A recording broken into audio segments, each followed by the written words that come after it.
예레미야 7장 2절부터 3절까지의 말씀을 다 함께 봉독하도록 하겠습니다. 너는 야훼의 집 문에 서서 이 말을 선포하여 이르기를 야훼께 예배하러 이 문으로 들어가는 유다 사람들아, 야훼의 말씀을 들으라. 만군의 야훼 이스라엘의 하나님께서 이와 같이 말씀하시되 너희 길과 행위를 바르게 하라. 그리하면 내가 너희로 이곳에 살게 하리라. 아멘. 네, 할렐루야. 오늘도 좋은 날입니다. 네, 저는 오늘 함께 읽은 예레미야 7장 2절과 3절의 말씀을 통해서 하나님이 기뻐하시는 참된 예배자라는 제목으로 은혜의 말씀을 나누고자 합니다. 여러분들 혹시 우리 남자분들이 연애할 때 여자친구로부터 듣는 두려운 질문들이 있다고 합니다. 우리 여기 여성분들이 많이 계신데 어떤 질문인지 혹시 예상이 되시나요? 이런 질문이라고 합니다. 지금 무슨 생각해? 그리고 나 뭐 달라진 거 없어? 뭐를 잘못했는데? 이런 질문들이 있다고 합니다. 그런데 남자들이 진짜 가장 두려워하는 질문이 있습니다. 뭔지 아시나요? 바로 이 질문입니다. 오빠 나 사랑해? 아마 많은 남성분들이 이 질문을 들었을 때 두려운 마음을 느낄 것입니다. 왜 그래서 이런 상황이나 이런 질문을 예능 프로그램이나 개그 프로그램에서 많이 활용하지 않습니까? 많은 남자들이 공감한다는 이야기입니다. 아내나 여자친구들이 이 질문을 할 때 이 질문을 받는 남자분들이 대부분 이렇게 대답을 할 것입니다. 당연하지, 사랑하지, 이렇게 대답을 합니다. 그러면 여자친구나 아내는 뭐라고 이야기할까요? 그래, 나 사랑하는구나, 이렇게 할까요? 그럼 이렇게 이야기합니다. 아니, 오빠는 나를 사랑하지 않는 것 같아. 왜냐면 나를 사랑하면 그렇게 행동할 수 없어, 이렇게 이야기합니다. 이 말을 들으면 남자들은 굉장히 당황스러워합니다. 갑자기 이게 무슨 날벼락이지? 등골에 식은땀이 쭉 흐르고 머리가 쭈뼛쭈뼛 서면서 어디서부터 뭐가 잘못된 건지 막 머리를 굴리면서 생각하기 시작합니다. 여러분, 왜 이러한 현상이 일어날까요? 많은 여성분들이 언어를 통해서도 사랑을 느끼지만 행동을 통해서 사랑을 느끼기 때문에 그런 것입니다. 남자들은 단순해서 그냥 말로 사랑하면 됐지, 뭘 더 어떻게 표현해야 돼, 이렇게 생각을 하지만 여성분들은 그렇지 않는다는 것입니다. 제가 남자분들을 항변하는 건 아니고요. 그럼에도 불구하고 한편으로 이렇게 여자분들의 마음을 좀 이해해보면 이 마음이 전혀 이해가 되지 않는 것은 아닙니다. 왜냐하면 태도는 마음에서부터 나오기 때문에 그런 것입니다. 우리의 이 행동은 마음에서부터 나오기 때문에 그렇다는 것입니다. 오늘 본문은 예레미야의 성전 설교라고 불리는 아주 유명한 본문입니다. 예레미야는 남유다에서 활동하던 선지자였습니다. 이 당시에 이미 북이스라엘은 이제 멸망당하고 없어진 지 오래였습니다. 그리고 나서 남유다 역시도 계속해서 주변의 강대국들로부터 인해서 핍박을 받고 공격을 당하고 있었던 상황이었습니다. 그때 하나님께서 예레미야 선지자를 통해서 오늘 본문의 이야기를 하시는 것입니다. 경고의 메시지를 던지고 계신 것입니다. 하나님께서 예루살렘 성전을 무너뜨리겠다고 이야기하시는 것입니다. 왜 그러실까요? 건물이 무슨 문제가 있겠습니까? 남유다 사람들에게 문제가 있었던 것 같습니다. 북이스라엘이 멸망을 당하자 남유다 사람들 마음 가운데 이런 걱정이 되지 않았겠습니까? 이러다 우리나라도 망하는 거 아니야? 우리나라도 멸망하는 거 아니야? 이런 마음이 있었던 것입니다. 동시에 일반적으로 사람들 마음 가운데 이런 마음도 있었습니다. 그래도 이 예루살렘 성전이 있는데 하나님께서 우리나라를 보호하시겠지, 이런 마음이 있었던 것입니다. 그러니까 이들의 마음속에는 이런 아니란 생각이 있었던 것입니다. 하나님이 임재하시는 곳이 여기 있는데 우리나라가 망하겠어? 그래서 남유다 사람들이 이렇게 외치는 것입니다. 예레미야 7장 4절의 말씀입니다. 우리 같이 읽겠습니다. 너희는 이것이 야훼의 성전이라, 야훼의 성전이라, 야훼의 성전이라 하는 거짓말을 믿지 말라. 그러니까 남유다 사람들이 오늘날 우리가 주여 삼창을 외치는 것처럼 이것이 야훼의 성전이다 하면서 3번 외치면서 자신들의 이 마음을 이야기하고 있는 것입니다. 그런데 예레미야는 이 남유다 사람들의 이 외침이 뭐라고 이야기합니까? 거짓말이라고 이야기합니다. 지금 당신들이 스스로 외치고 있는 그 외침이 거짓이라고 이야기하는 것입니다. 여러분, 하나님께서는 건물 안에 갇혀 계시는 분이십니까? 그렇지 않습니다. 하나님의 임재는 건물의 외형에 있는 것이 아니라 하나님의 임재가 있는 곳이 바로 성전인 것입니다. 그러니까 하나님께서는 어떠한 특정한 성전에만 임재하는 것이 아니라 하나님께서 임재하는 곳이 바로 성전이 되는 것입니다. 그런데 오늘 남유다 사람들은 예루살렘 성전 안에 하나님께서 계시기 때문에 이 성전이 있는 남유다는 안전할 것이라고 생각을 하고 있는 것입니다. 하나님의 임재가 있는 이 예루살렘 성전이 있기 때문에 오늘 이 남유다의 안전과 평화가 보장된다고 안일하게 생각을 하고 있는 것입니다.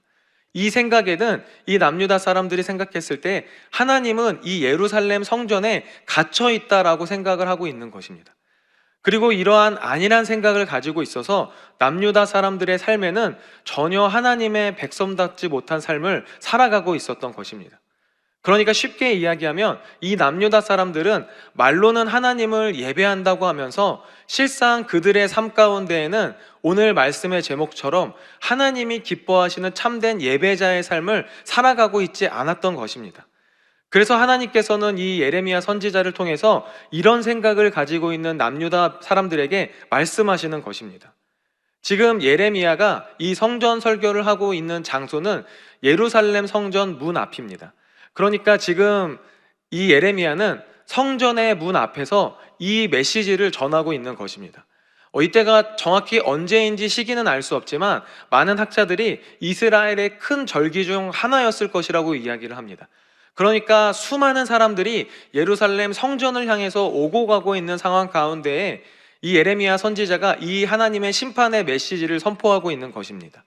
하나님께서 이 예루살렘 성전을 무너뜨리실 것입니다 라고 선포를 하고 있는 것입니다. 그럼 이때 이 말을 들은 이 절기에 예루살렘 성전으로 오고 가는 수많은 남유다 사람들이 무슨 생각을 했을까요? 만약 여러분들께서 이 자리에 있었다면 여러분들은 이 예레미야의 이 외침을 듣고 어떤 생각을 하셨겠습니까? 아, 그렇구나. 얼른 회개하고 내 삶을 돌이켜야겠다. 이렇게 생각을 했을까요? 여러분 한번 상상을 해보시면 좋겠습니다. 예를 들면 이런 상황인 거죠. 주일날 우리 교회에 가장 많은 성도님들이 오시는 예배가 3부 예배인데 그 주일 3부 예배 시작 전에 제가 성전 문 앞에 로비에 서서 외치는 것입니다. 여러분, 이 교회는 무너질 것입니다. 왜냐하면 여러분께서 예배자답지 않게 살아가기 때문입니다 라고 외치는 상황입니다. 다양한 반응들이 있겠죠. 누군가는 저를 끌어내려고 할 것입니다. 누군가는 한 귀퉁이에 서서 그 말을 듣고 있을 것입니다. 오늘 이 예레미야 7장의 성전 설교는 26장에 한 번 더 등장을 합니다. 그곳에서는 예레미야의 이 선포뿐만 아니라 이 말을 들은 남유다 사람들의 반응도 나옵니다. 예레미야 26장 8절과 9절 말씀을 보니까 이 선포를 들은 사람들은 이렇게 반응을 합니다. 예레미야가 야훼께서 명령하신 말씀을 모든 백성에게 전하기를 마침에 제사장들과 선지자들과 모든 백성이 그를 붙잡고 이르되 내가 반드시 죽어야 하리라. 어찌하여 내가 야훼의 이름을 의지하고 예언하여 이르기를 이 성전이 실로 같이 되겠고 이 성이 황폐하여 주민이 없으리라 하느냐 하며 그 모든 백성이 야훼의 성전에서 예레미야를 향하여 모여드니. 이 선포를 들은 남유다 사람들이 예레미야에게 분노하며 몰려들면서 이렇게 이야기를 하는 것입니다. 아니, 어떻게 감히 그런 소리를 해? 그런 불경스러운 이야기를 해? 너를 죽여야겠다라고 하면서 사람들이 몰려들고 있는 것입니다. 그런데 이때 모든 사람들이 이렇게 분노하면서 모여든 것은 아니었던 것 같습니다. 뒤이어서 16절 말씀을 보니까 이렇게 반응하는 사람들도 있었습니다. 예레미야 26장 16절 말씀입니다. 고관들과 모든 백성이 제사장들과 선지자들에게 이르되 이 사람이 우리 하나님 야훼의 이름으로 우리에게 말하였으니 죽일 만한 이유가 없느니라. 이렇게 상반되는 의견을 보이는 사람들도 있었습니다. 왜 그럴까요? 요한계시록에서 말씀하는 것처럼 귀 있는 자는 성령이 하시는 말씀을 듣기 때문에 그런 것입니다. 오늘 이 말씀을 듣고 나는 아니겠지 하는 마음으로 듣는 것이 아니라 성령께서 우리 각자에게 주시는 말씀으로 듣고 오늘 우리를 돌아보아서 더욱더 하나님 앞으로 나아가는 저와 여러분들 다 되시기를 주님의 이름으로 축원합니다. 그렇다면 우리가 어떻게 하나님께서 기뻐하시는 예배자의 삶을 살아갈 수 있을까요? 앞서 말씀드린 대로 하나님께서는 건물에 갇혀 계신 분이 아니십니다. 우리가 코로나를 얼마 전에 지나지 않았습니까? 이 코로나를 지나면서 함께 생각해 보게 된 것이 있었습니다. 그것은 무엇이냐면 바로 교회란 무엇이냐 하는 것입니다. 우리가 코로나 이전까지는 함께 모여서 예배하는 이 장소를 교회로 인식을 했습니다.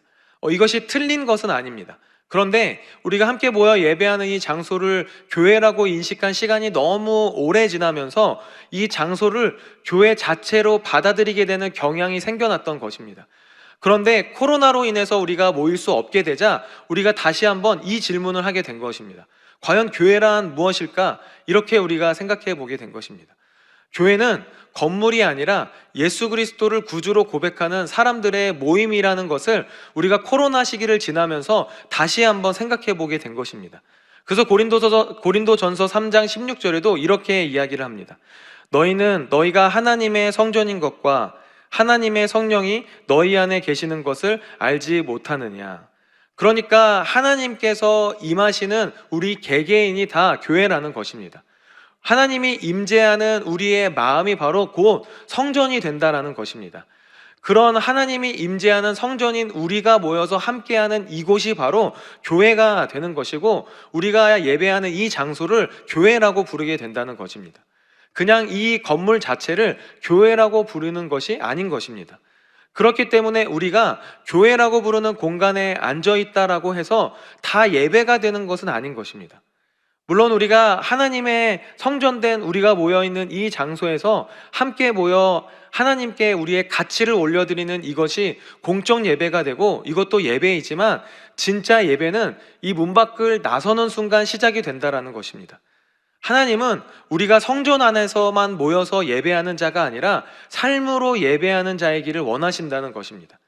그러니까 우리가 함께 모여서 예배하는 이것으로 끝나는 것이 아니라 여기서 드리는 예배를 시작으로 이 문 밖으로 나가 삶으로 이어져야 한다는 것입니다.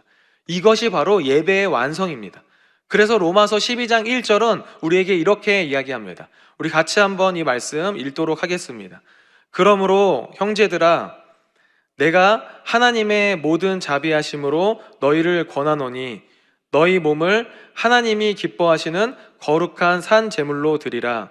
이는 너희가 드릴 영적 예배니라. 우리의 몸을 거룩한 산 제물로 드리는 것이 바로 예배라는 것입니다. 이 말이 무슨 뜻입니까? 쉽게 이야기하면 거룩하게 살아가라고 이야기하는 것입니다. 그렇다면 거룩하게 살아간다는 것은 무엇일까요? 매일 찬양하고 기도하고 말씀을 읽는 삶만으로 충분할까요?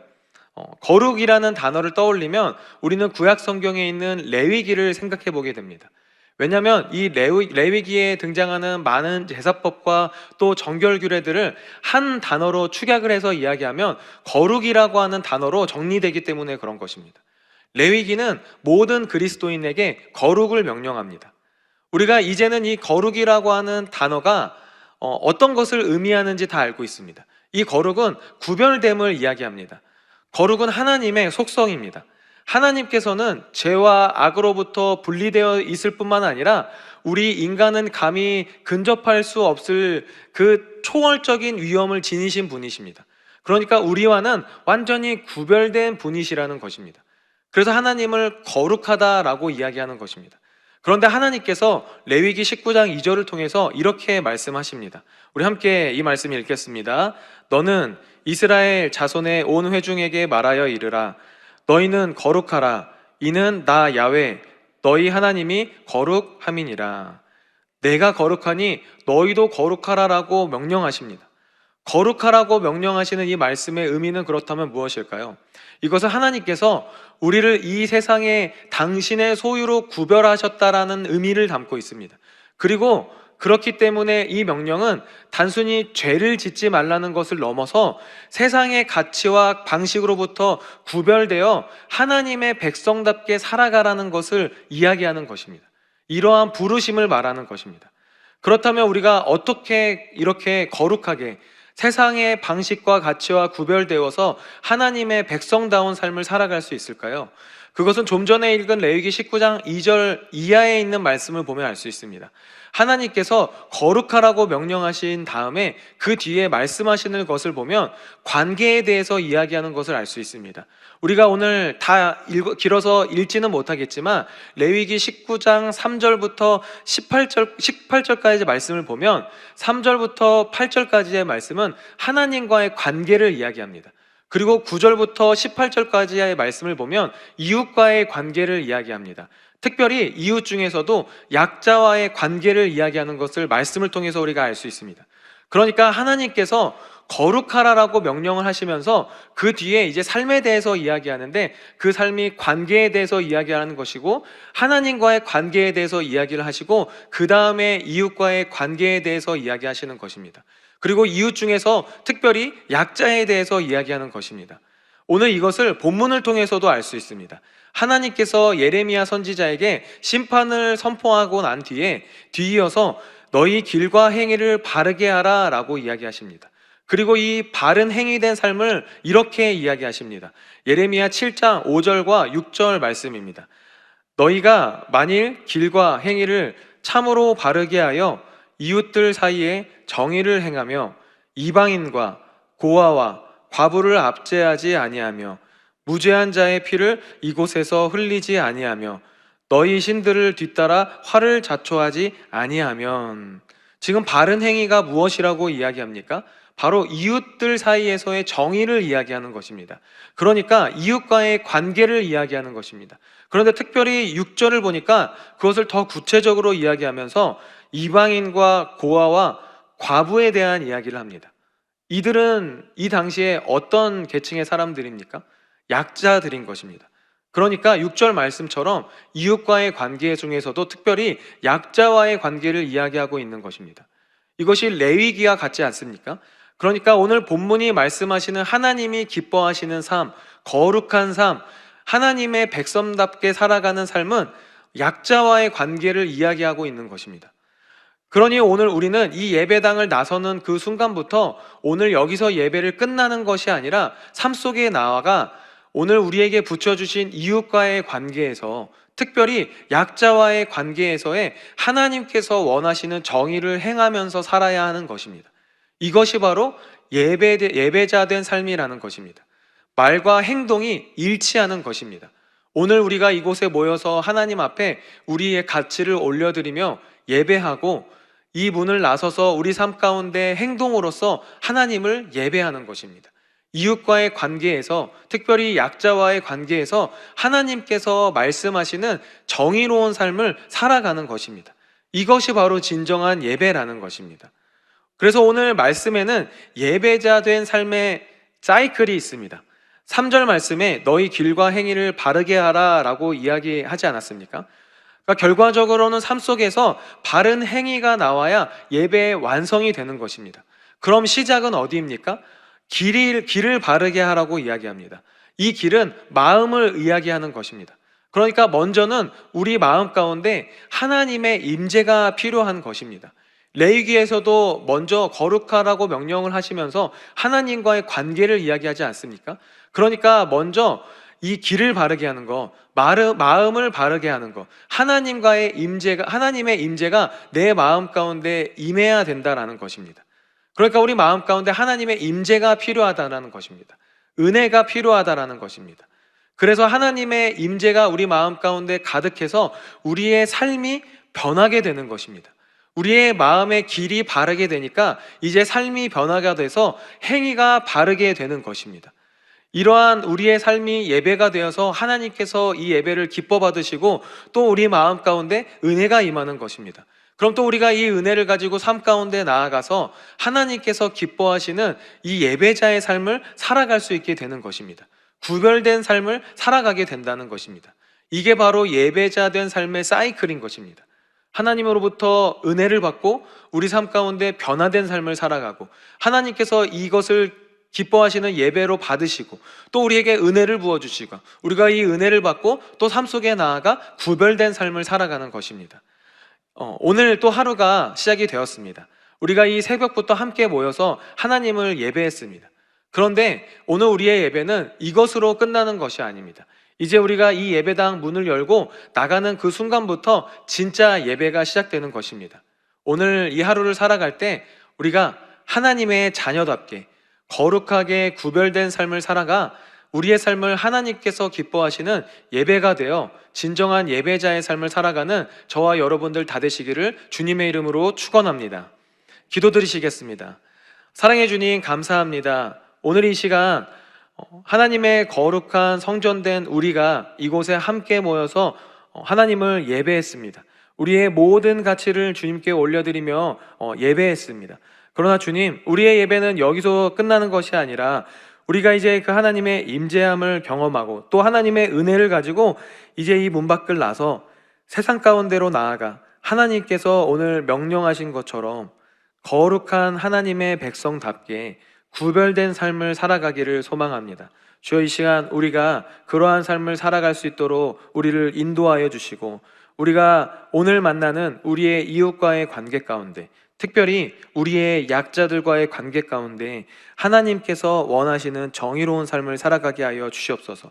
이 약자들을 섬기며 보호할 수 있게 하여 주시고 아버지, 이 가운데 그 예수 그리스도의 향기를 또 흘려보내며 살아갈 수 있는 우리 귀한 저와 또 성도님들 되게 하여 주시옵소서.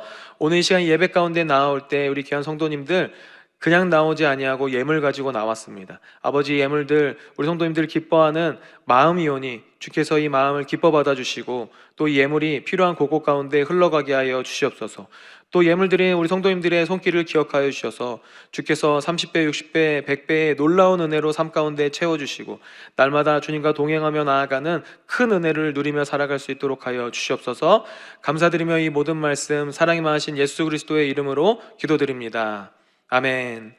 하늘에 계신 우리 아버지여, 이름이 거룩히 여김을 받으시오며 나라가 임하시오며 뜻이 하늘에서 이루어진 것 같이 땅에서도 이루어지이다.